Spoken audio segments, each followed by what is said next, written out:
Sonnet 97 by William Shakespeare, 1564 to 1616. How like a winter hath my absence been from thee! The pleasure of the fleeting year! What freezings have I felt, what dark days seen, what old December's bareness everywhere! And yet this time removed was summer's time, the teeming autumn big with rich increase, bearing the wanton burthen of the prime, like widowed wombs after their lord's decease. Yet this abundant issue seemed to me but hope of orphans and unfather'd fruit, for summer and his pleasures wait on thee, and thou away. The very birds are mute, or if they sing, 'tis with so dull a cheer that leaves look pale, dreading the winter's near.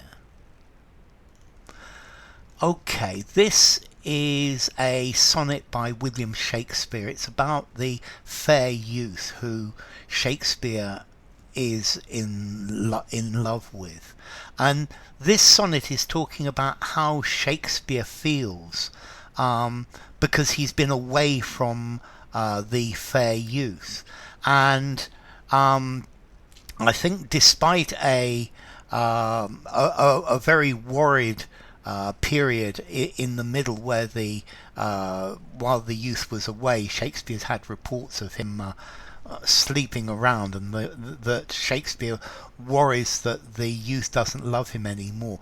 This poem has definitely changes its tone, and this poem is saying that when you're not here, that this time that you've not been here, this time that we've been apart, to me has felt like winter, and I love you very, very greatly, whatever you might do, and you are my love, and I feel that this time feels like it has been winter, even though it's summer, it's the end of summer, or summer has turned into autumn. And effectively Shakespeare is saying that the fair youth is like the sun, he's like the warmth of the sun. So how like a winter hath my absence been from thee. So being absent from you has been like winter. It's been like winter for me. The pleasure of the fleeting year. So but you give pleasure to the year. So it's been like winter when you're not here, and you are the pleasure of the year. You are the summer. So it's been winter without you. What freezings have I felt? What dark days seen? So I've seen it's felt like freezing cold days. The days have been very short. It gets dark very quickly. What old December's bareness everywhere. So everywhere during this time, to me it's looked like winter. Yeah, everything is bare. The leaves don't have any trees on them. But this is all a metaphor. Yeah, this is a metaphor for how Shakespeare feels about being separated from the fair youth. And yet, this time removed was summertime. And despite all this, the actual season was summer. So, to me, it's felt like winter, but in reality, it was summer. The teeming autumn, big with rich increase. Well, it was a summer, but now this summer is moving into autumn. The teeming autumn, big with rich increase, bearing the wanton burthen of the prime, like widowed wombs after their lord's decease. So now it's the real season is autumn, with all of the fruits of autumn, the apples, the nuts, the berries. So this is autumn that is full of all sorts of beautiful things, and it's bearing wanton burthen, boundless good products, boundless good things, like widowed wombs after their lord's decease. Now this is an interesting simile, because he says this is like the womb of a widow who's discovers she's pregnant, or who's pregnant, and her lord or her husband dies before the baby is born. So the baby is born without a father.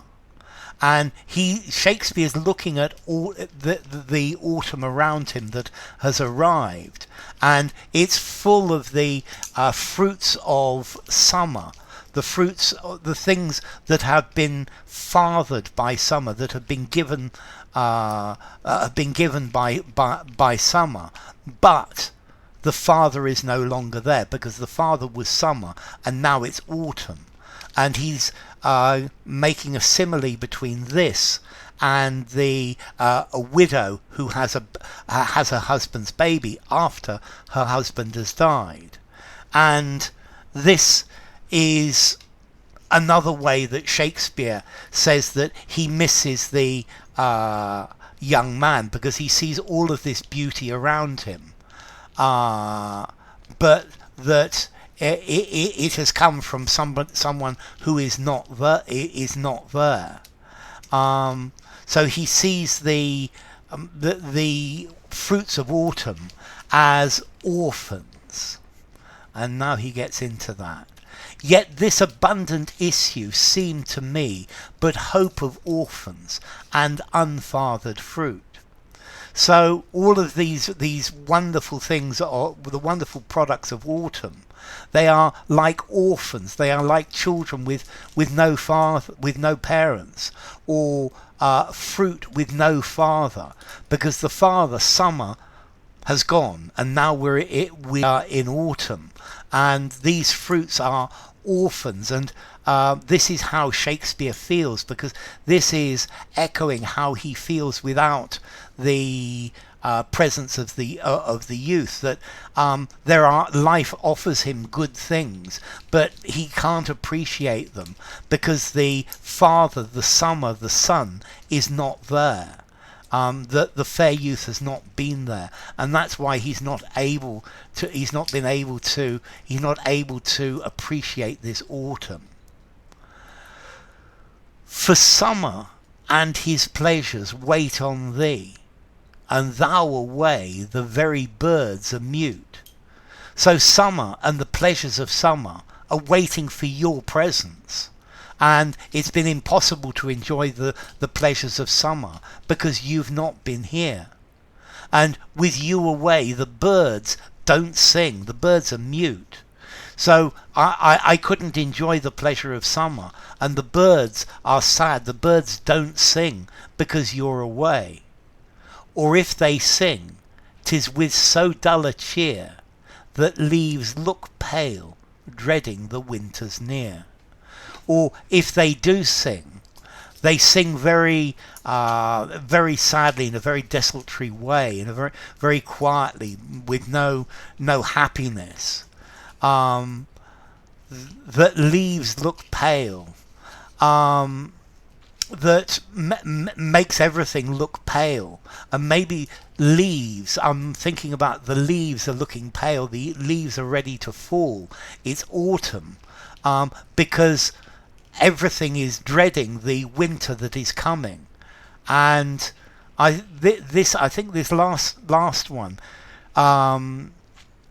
in some ways Shakespeare's dreading the fair youth coming back, because maybe when the fair youth comes back, he's going to say, goodbye, I don't want to be with you anymore. I've had enough of you. I found much more interesting people. I found the rival poet. I found much better lovers, much more interesting people.